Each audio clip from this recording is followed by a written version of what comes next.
जी अस्सलाम वालेकुम, मैं सब लाहौरिया फैब्रिकेटर्स अज तुहाडे लिए लैके आए हैं फैब्रिकेटर फैक्ट्री का रिव्यू।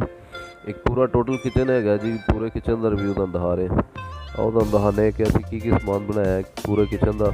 ठीक है जी, एक रेस्टोरेंट का पूरा किचन है जिहड़ा कि असीं तुहानूं रिव्यू करवा रहे हैं तो पूरे किचन का तुहानूं दिखाने कि उहदे विच की चीज़ां बनियां ते किस तरह बनियां ते बाकी फैक्ट्री दे विच की वर्किंग हो रही है।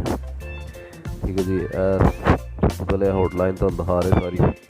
ठीक है जी, हॉटलाइन दे विच इस पासे साडा पीज़ा ओवन पेटी पैक पिया सॉफ्ट स्टार का और पेटी के उत्ते कुछ समान पिया है तुहानूं तस्वीर दिखा रहे हैं। दो ओवन लगने उत्ते। ठीक है जी, और पहले तुहानूं दिखाने जी टेबल, यह जी जेंट्री टेबल हैगी है। ठीक है जी, 5 बाई 2.5 की।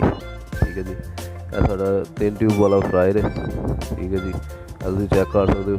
सेम डिज़ाइन फ्रायर नूं भी असीं दिंदे हैं ते ग्रिल नूं भी दिंदे हैं। जिहड़ा साडा पूरा किचन हुंदा ना उहनूं असीं पूरे किचन नूं सेम डिज़ाइन के नाल असीं उहनूं डिज़ाइन करने हैं ते किचन दे विच जो जो असैसरी आंदी है उहनां नूं। यह 3 ट्यूब वाला फ्रायर है, इहदे नाल ही जी साडी ग्रिल हैगी है। ठीक है जी, ग्रिल दे नाल साडी हॉट प्लेट हैगी है। इस टाइम फाइनल ते हैगी है, फिनिशिंग हो के इहनां दे उत्ते रैप हो जाएगा। फिर एक ग्रिल आ गई। ठीक है जी, यह साडे आ गया पाकिस्तानी चूल्हा। ठीक है जी, तुसीं चैक कर सकते पाकिस्तानी चूल्हा। ठीक है, उस तो बाद साडा चाइनीज़ चूल्हा।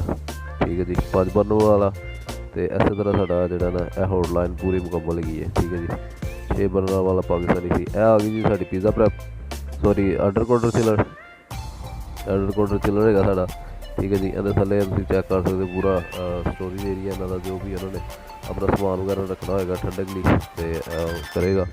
यह आ गई जी साडी पिज़्ज़ा प्रैप। ठीक है जी, पिज़्ज़ा प्रैप आ गई, तुहानूं दिखा रहे 4 बोल इस साइड दे, 4 बोल ही इस साइड दे। ठीक है जी, तो तुसीं चैक कर सकते हो। इस तरह ही सेम थल्ले स्टोरेज एरिया है, दोनों पासे जगह है। थल्ले एक बिग स्टोरेज एरिया होंदा साडा ते तुसीं चैक कर सकते हो। यह साडी टेबलां आ गई जिहदे उत्ते बर्तन वगैरह वॉश हो गए तो टेबलों के उत्ते आएंगे। यह पिछे भी एक टेबल पई हुई है छोटी वर्किंग वाली। ठीक है जी, यह तुहानूं दिखा रहे हैं।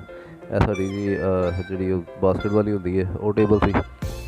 यह साडी फिर एक जेंट्री टेबल आ गई, इहदे नाल फिर एक टेबल हैगी है वड्डी। उस तो बाद यह फिर आ गया जी सिंक, अपना सिंक बर्तन धोने लई वॉश करने लई।